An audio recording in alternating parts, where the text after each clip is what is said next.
जय श्री कृष्ण। राधे राधे। भाद्रपद शुक्ल पक्ष की वामन एकादशी व्रत।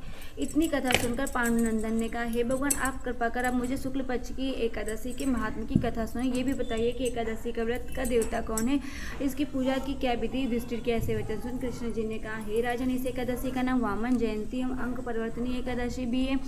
जयंती व्रत से बढ़कर कोई दूसरा व्रत नहीं। इसके सुने स्मरण करने मात्र से समस्त पाप नष्ट हो जाते हैं। वैष्णव अपनी गति चाहने वालों को इस एकादशी का व्रत अवश्य ही करना चाहिए। हे राजन, जिन्होंने जयंती एकादशी में वामन भगवान की पूजा श्रद्धा एवं भक्ति सहित कमल पुष्पों द्वारा पूजन किया, उसने तीनों लोक को, तीनों देव, समस्त जगत को मानो जीत लिया, क्योंकि शयन किए भगवान इसी दिन अंग परिवर्तित करते हैं। इसी कारण इसका नाम परिवर्तनीय है।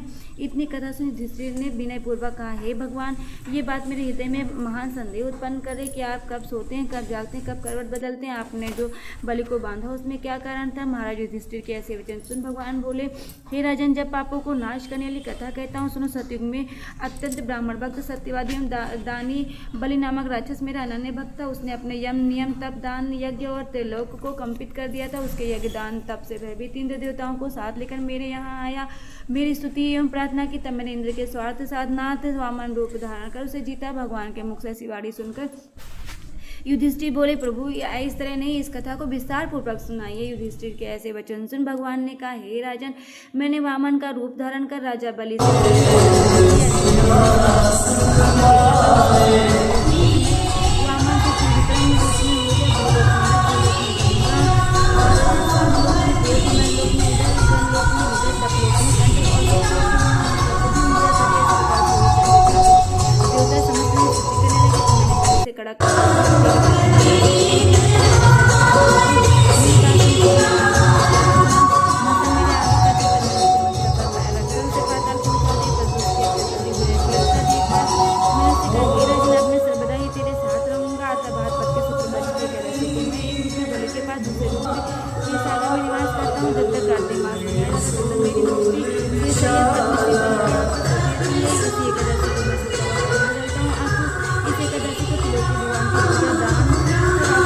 अच्छे